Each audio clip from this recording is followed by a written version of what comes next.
miedo te mata o te hace más fuerte.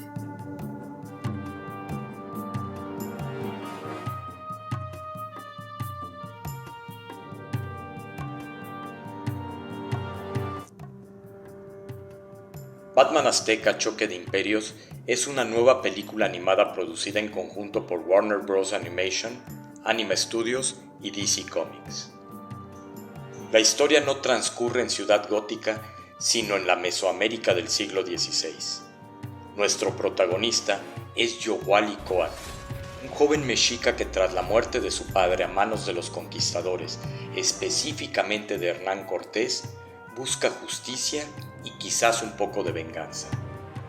Con la guía de su mentor Acatzin y armado con el Macuahuitl, Yowali adopta la identidad del murciélago para defender a su pueblo. Entre las voces que dan vida a los personajes se encuentran Horacio García Rojas como Yowali, Omar Chaparro y el propio Batman reimaginado en este universo. A la primera vista parece una historia de superhéroes más, pero el escenario histórico encendió las redes sociales. ¿Por qué? Porque esta película toca fibras muy sensibles: la conquista, la memoria indígena y la eterna disputa sobre cómo narramos el pasado. Y de ahí surge la polémica.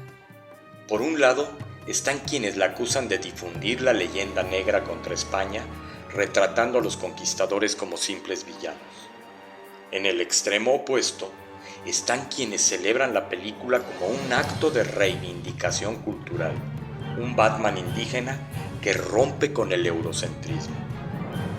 Desde Estados Unidos, voces conservadoras la ven como un producto más de Hollywood woke, politizando una franquicia global.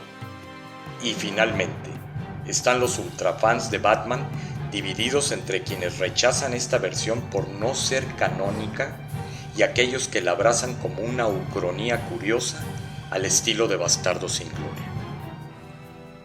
Así que lo que podría haber sido solo un Elseworlds divertido se transformó en un campo de batalla cultural. Antihispanismo y la leyenda negra. Aquí conviene detenernos un momento.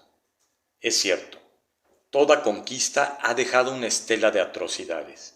Nuestra especie, los Homo sapiens, aparentemente contribuimos a la extinción de la otra especie humana, los neandertales. Roma arrasó Cartago y esclavizó a millones en su expansión por Europa. Los mongoles de Genghis Khan exterminaron ciudades enteras en Asia Central. El mismo imperio azteca, antes de la llegada de los españoles, imponía tributos sangrientos y sometía a pueblos vecinos que eran forzados a entregar víctimas para el sacrificio, por mucho que algunos revisionistas lo quieran negar. La espada, el fuego y la esclavitud han sido compañeros inseparables de la historia humana. Ninguna civilización grande o pequeña ha estado libre de ese lado oscuro. Y lo triste es que no es necesario voltear miles de años atrás para verlo. La criminal invasión rusa al país vecino, que por siglos ha llamado nación hermana, Ucrania, a quienes a la usanza antigua pretenden los rusos conquistar, adueñarse de sus recursos y borrar su identidad cultural, es un claro ejemplo.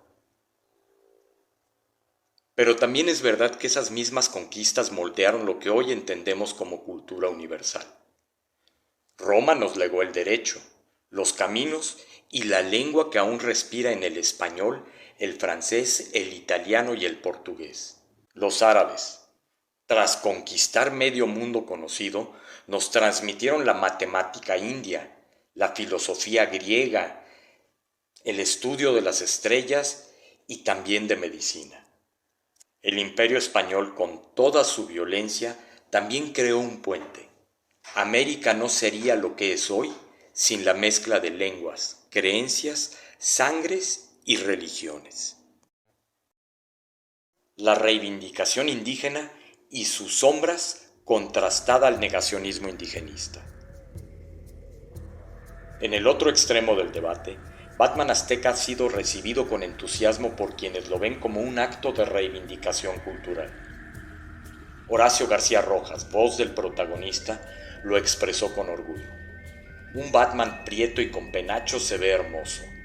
Cuando alguien te diga pinche indio, te mires al espejo y digas sí, y estoy orgulloso. En los últimos años ha surgido un fenómeno curioso, el negacionismo proindigenista, una corriente que en su afán de reivindicar el pasado prehispánico llega incluso a negar o minimizar prácticas documentadas como los sacrificios humanos. Es cierto que las crónicas de los conquistadores españoles, como la historia verdadera de la conquista de la Nueva España, de Bernal Díaz del Castillo, fueron escritas con tintes dramáticos, exagerando cifras y horrores para justificar la guerra de conquista. Pero negar por completo estas prácticas es dar la espalda a evidencias arqueológicas y a los propios testimonios indígenas. Por ejemplo, excavaciones en el Templo Mayor de Tenochtitlan han revelado tzompantlis, grandes altares donde se exhibían cráneos humanos empalados. En 2017, el Instituto Nacional de Antropología e Historia confirmó el hallazgo de más de 650 cráneos pertenecientes tanto a hombres como a mujeres y niños. Y no solo fueron los mexica. En las ciudades mayas como Uxmal y Chichén Itzá, las representaciones de decapitaciones y sacrificios en relieves y códices muestran que la violencia ritual formaba parte de la vida religiosa, espiritual y política de estas naciones. Las guerras entre estados-nación mayas eran feroces y los prisioneros capturados eran sacrificados para legitimar el poder de los gobernantes o eran convertidos en esclavos. Reconocer esto no significa justificar la conquista. Significa aceptar que la historia prehispánica, al igual que la europea, la africana o la asiática, estuvo marcada por la violencia, el poder y la dominación. Negarlo es caer en un mito opuesto al hispanismo ciego, un mito que edulcora el pasado indígena y lo pinta como una utopía perdida. Sin embargo, no todos dentro del mundo indigenista coinciden. Hay quienes no comparten la posición de Horacio García Rojas y están en contra de la película, ya que comentan que la cultura ancestral mesoamericana tiene suficiente en sí misma y piensan que es atroz que una mezcla de un héroe del folclore pop norteamericano se lleve a cabo con la cultura ancestral que veneran. El negacionismo prohispanista. En otro extremo del debate encontramos a los prohispanistas negacionistas, aquellos que en un afán de contrarrestar la leyenda negra presentan la conquista y el virreinato como una especie de edad dorada donde todo floreció, todo fue orden, civilización y progreso. Es innegable que la llegada de los españoles trajo consigo avances notables, la escritura alfabética en vez de la ideográfica, nuevas técnicas agrícolas, animales de carga, el hierro, la imprenta, las universidades, pero universidades occidentales, y un intercambio cultural que transformó para siempre al continente. El virreinato produjo obras de arte, arquitectura y literatura que hoy forman parte del patrimonio universal. Pero reducirlo todo a un relato de civilización es ignorar el costo humano. La conquista estuvo acompañada de guerras brutales, epidemias devastadoras y sistemas de explotación como la encomienda y la mita. Y estas sometieron a millones de indígenas a trabajos forzados. Y esta posición también borra la grandeza de las culturas prehispánicas. En el Anáhuac florecieron grandes ciudades como Tenochtitlan, Texcoco o Tlacopan, con sistemas hidráulicos que controlaban el agua del lago. Mercados como el de Tlatelolco, donde se reunían decenas de miles de personas, y centros ceremoniales que asombraron incluso a los cronistas españoles. La educación era obligatoria. El Telpochcali formaba a los jóvenes en oficios y disciplina militar, mientras el Calmecac preparaba la élite en filosofía, astronomía, historia y leyes. En una época en la que Europa del siglo XVI tenía altísimas tasas de analfabetismo, el Anáhuac ofrecía un sistema educativo universal. Sus conocimientos en medicina incluían el uso de hierbas como la corteza de sauce, precursora de la aspirina, técnicas quirúrgicas avanzadas y un profundo entendimiento del cuerpo humano. En astronomía, el calendario mexica y el maya eran tan precisos que aún hoy sorprenden a los científicos. El calendario solar mesoamericano se desfasaba apenas un día cada 3000 años, mientras que el calendario juliano de Europa se atrasaba un día cada 128 años. Historiadores como John Eliot, Serge Gusinski o Enrique Florescano han documentado cómo la población indígena de la Nueva España cayó de cerca de 25 millones en 1519 a apenas 2 millones hacia 1600. Un desplome demográfico sin precedentes donde las epidemias fueron el golpe más fuerte, pero la explotación y las guerras también jugaron un papel clave. Pintar la conquista como un simple acto de hermandad y civilización es tan falso como negar los sacrificios humanos prehispánicos. Ambos extremos deforman la historia para defender una ideología. La verdad es más compleja. La conquista fue un proceso sangriento, pero también el inicio de un mestizaje que dio origen a nuevas culturas, identidades y formas de ver el mundo. Ni utopía indígena, ni paraíso virreinal. La historia de América es la historia de sus contradicciones. La extrema derecha nacionalista estadounidense.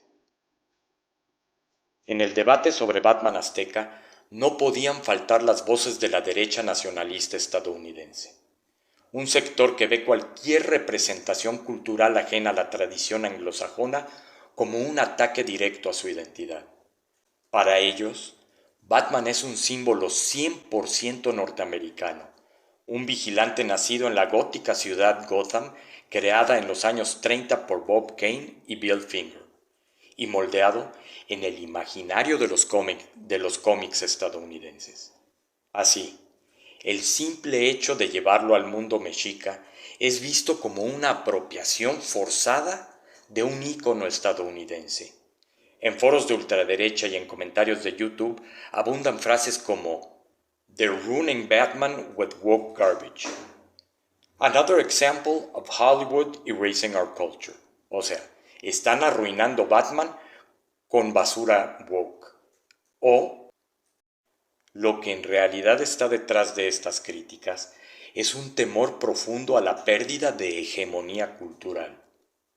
Aceptar un Batman azteca es aceptar que los mitos modernos, incluso los nacidos en Estados Unidos, ya no pertenecen exclusivamente a una nación, sino que forman parte de un imaginario global y mestizo. En el fondo, este rechazo no es contra la película en sí.